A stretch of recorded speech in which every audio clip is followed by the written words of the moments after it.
उस उम्र का अनुभव में एक परिवार था, राउत खाने परिवार।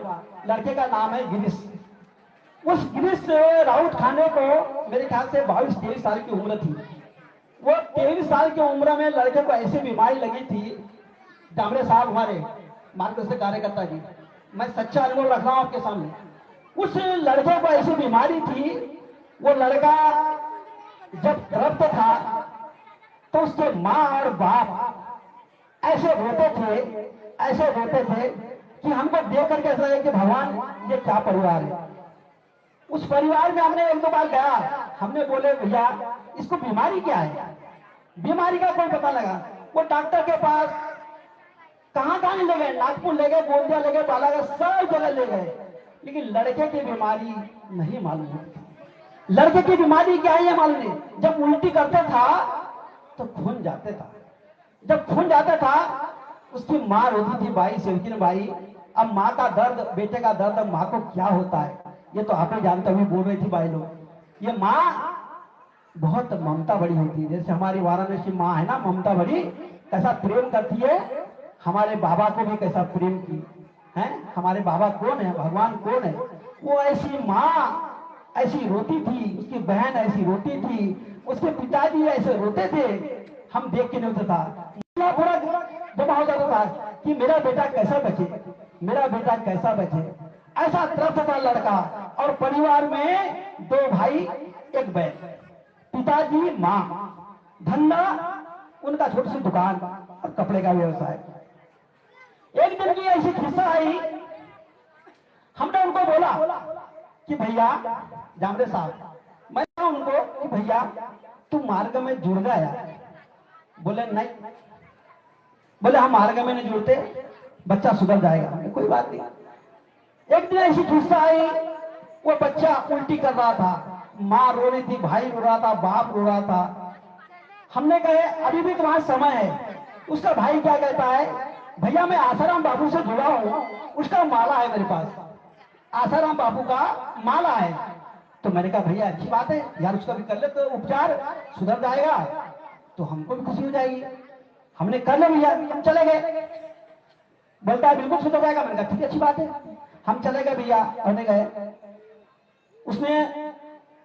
उससे कोई आराम नहीं हुआ। फिर 1 दिन के 2 दिन बाद में वो लड़का फिर वैसे चहल पहल चालू हो गई। अब उसका बाप उसकी माँ बोले कि बेटा अब हम किसी सुने, माँ रो रही थी, बाप रो रहा था, हम रोते रोते बोले हमारा धन बर्बाद हो गया, पैसे चले गए, दुकान चले गई, सब चले गया। अब बोले डॉक्टर दुबे जी भी हमारे बाला जो लाजी से गए हैं कटंगी हॉस्पिटल में, वो भी बोले कि बोले सुधर नहीं सकता। अभी लड़का को बोले वापस कर दिए, अंतिम समय है बोले। अब हम जा रहे थे, मैं बस कटंगी निकल इसके बाहर एक भगवत कार्य में जा रहा था, तो वो क्या कहता है, उसके पिताजी ऐसे सोए थे और लोग खड़े थे। बोले बिसेन जी आप कहाँ हो? हमने कहा हम तो भगवत कार्य में जा रहे हैं भैया। नहीं बोले आप मेरे घर आओ। बोले हमने क्यों भैया? नहीं बोले आप आना पड़ेगा। हम जब गए तो लड़का ऐसा सोया था। हमने बोले अभी भी समय है तुमको, जहां जाना है, जहां जो करना है कर लीजिए, इसके बाद में हम कुछ नहीं बोलेंगे। नहीं भैया बोले लड़के को पूछे आसाराम बाबू का माला हो गया? बोले हो गया भैया। बोले अब मैं कहीं जाता हूँ, बोले मैंने सब जगह हार गया। बोले मैंने कहा देख अभी भी समय है, आसाराम बाबू का माला दप दे, पानी दे दे, जो भी देना कर ले। नहीं बोले अब हो गया, लड़के पर गर्म हुआ बाप। बोले मैं बोलता हूँ, बोले कि मेरे उस मार्ग में जाना है, ये लड़का मेरे को रोक रहा है। बोले मेरे घरवाली बोलती कि मार्ग में जाना है, वो तैयार है। बोले लड़का रोक रहा है। बोले अब लड़के से पूछे कि तू बता भैया अभी भी समय है, अभी समय कुछ गया नहीं, लड़का जब अंतिम समय है, लड़का अगर बचाना चाहते हो तो आप बता दो भी। नहीं भैया बोले अब हमारे को समय नहीं है। बोले तो मैंने कहा ठीक आप एक काम करो, शब्द दो। मैंने कहा हमारे ग्रुप में छोटे ग्रुप कार्यकर्ता नहीं थे, भरवेली में मैंने कहा राधे श्याम कन्नौज जी कार्यकर्ता है, मैंने कहा हम उनसे बात करते हैं, अगर वो आपका इसका रास्ता बन जाएगा तो सुधर जाएगा।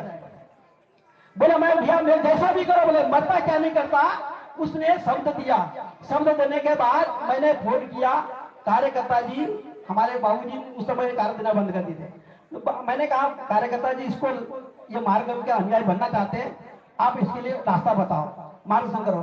तो आप विशेष जी एक काम करो, बोले नल से पानी लाओ। अगर वो उसे बात कर दिया, शब्द छुड़ा लिया, नल से पानी लाओ बोले, हमने पानी बना के तीरथ बना के उसको दिया।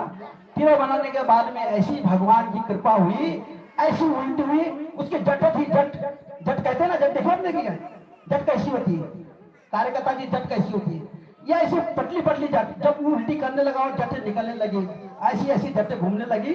वो लड़के का जब जट निकली और लड़का बिल्कुल ऐसा लगे कि लड़का जा रहा है, लेकिन भगवान ने उसके अंदर से जो जट निकाला, जट के आधार पर वो लड़का 2 दिन बाद वो लड़का सही हो गया।